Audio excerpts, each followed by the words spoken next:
So hi everyone, this is Nandakumar from PGPM 2426 batch. Today we'll be discussing about FDA challenges in India and its way forward.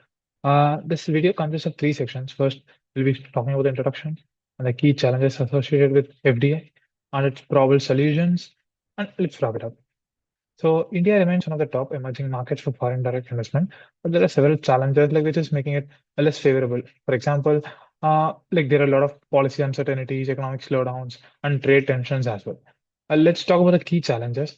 The main key challenge is the regulatory uncertainty because of the change in governments, the insurance sectors, like there are many problems with the policy changes. Initially, during February 25, the government proposed like 100% FDI should be there for insurance sectors, but that's very ambiguous. No proper measures are uh, were given to global investors. The next factor would be economic slowdown and market volatility. India's projected GDP growth for next year is around like 6.8%, which is very less when compared to like past performance. And we could also see from the recent news like Sensex and the Nifty 50 is like consistently getting down, like Nifty 50 is around 23,000 points and Sensex is around 77,000 points, which is making the global investors a little doubtful on investing in India.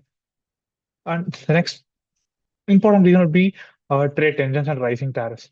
We could see like Mr. Trump and US like imposing huge tariffs on every products that is being imported in US. For example, 25% tariffs on every products which the country gets oil from Venezuela.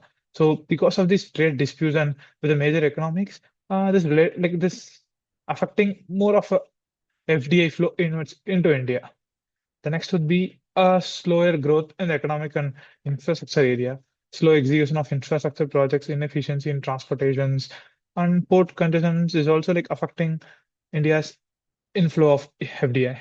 The next would be bureaucratic hurdles and complex compliance situations. For example, taxation in on long-term effects in certain areas, making it less favorable for foreign investors to get in India. The next would be local sourcing. Since India is focusing majorly on self-reliant India, which is Atmanirbhar Bharat, which is making most of the industries to source raw materials or like base materials within India, not from outside India. So which is forcing the companies to be inside India. For example, companies like Tata and like companies like Apple and Tesla is facing a lot of challenges due to strict domestic sourcing norms.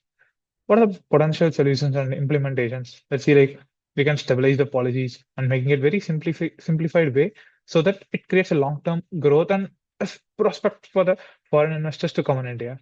The next would be working on infrastructure modernization, accelerating large-scale products and projects and making it a convenient way of transport in India would be a better solution to put forward. The next would be uh, setting up a dedicated committee or a commercial courts to handle FDA disputes in a very lesser span of time.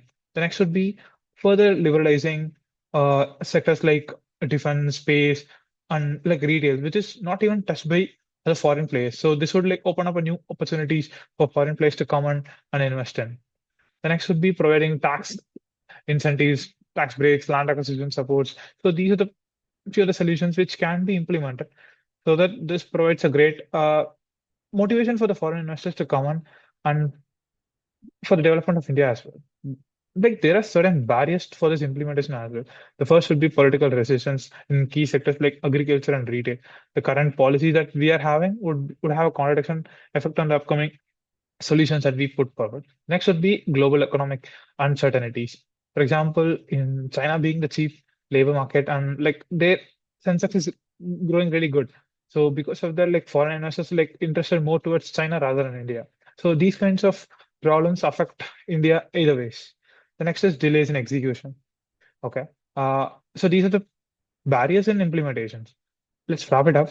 While India continues to be a promising and investment destination, addressing regulatory, economic, and infrastructure challenges is crucial in making it more attractive for FDI. Consistent policy reforms, like improved ease of doing business and strategic global trade partnerships, will be a key to strengthening India's position as a top FDI destination. So these are the probable solutions to overcome these issues. I hope you like this video. Share your comments.